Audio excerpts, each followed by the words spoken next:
আমাদের লাইফে যে কাজটাই যখনই করি না কেন বা একটা কাজ করার জন্য মনোযোগ বেশন করছি, ওই কাজটা করব, এরকম যখনই চিন্তা ভাবনা করি, যখন কাজটা শুরুতেই আরম্ভ করি, শুরুতেই দেখবেন অনেক বাধার বিপত্তির সম্মুখীন হবেন, অনেক হীনমন্যতা, দ্বিধাগ্রস্ততা, বিভিন্ন ধরনের বাধার সম্মুখীন আপনি হবেন।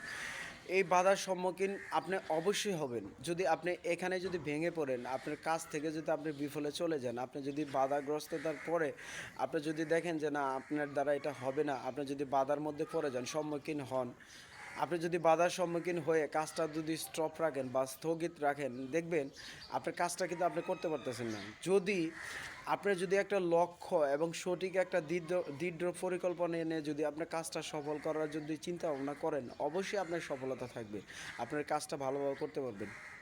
বাধার সম্মুখীন তো সবাই হবে, বাধার সম্মুখীন সবারই আসবে। আপনার সমাজের দ্বারা বাধা পাবেন, আপনার বন্ধু বান্ধব দ্বারা বাধা পাবেন, আপনার কখনো কেউ ভালো চাবে না, ঠিক আছে? বিভিন্ন ধরনের বাধার সম্মুখীন অবশ্যই হবেন। আপনি যেহেতু ফেসবুকে কাজ করতে আসছেন, এখানেও কিন্তু আপনার অনেক বাধার বিপত্তির মধ্যে পড়বেন।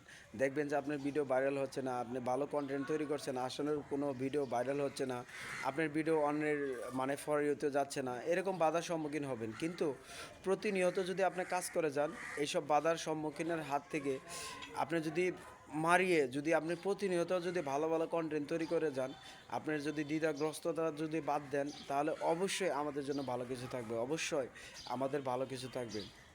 আপনার কী করতে হবে? আপনার সঠিক একটা লক্ষ্য নিতে হবে, আপনার সঠিক একটা লক্ষ্য নিয়ে কাজ করতে হবে। যদি আপনি সঠিক লক্ষ্য নিয়ে কাজ করেন, বাধার সম্মুখীন যতই আসুক না কেন, আপনার লক্ষ্যটা আপনাকে স্থির থাকবেন, তাহলে অবশ্যই আপনার আমাদের জন্য অবশ্যই ভালো কিছু থাকবে। আপনি দেখবেন যে শুরুতে আপনি কিন্তু একটা কিছু করতে চাচ্ছেন, আপনি যেমন ফেসবুকে কাজ করতে চাচ্ছেন, এখানে আপনাকে ভিডিও তৈরি করে দেওয়ার মতো কেউ থাকবে না। আপনি আপনি কাউকে বলবেন যে ভাই আমাকে একটা ভিডিও তৈরি করে দাও, আমি আমি ভিডিও করব, তুমি মোবাইলটা একটু ধরো, দেখবে যে কেউ আপনার থাকবে না, আপনাকে মানে তাচ্ছিল্যতা দেখাবে।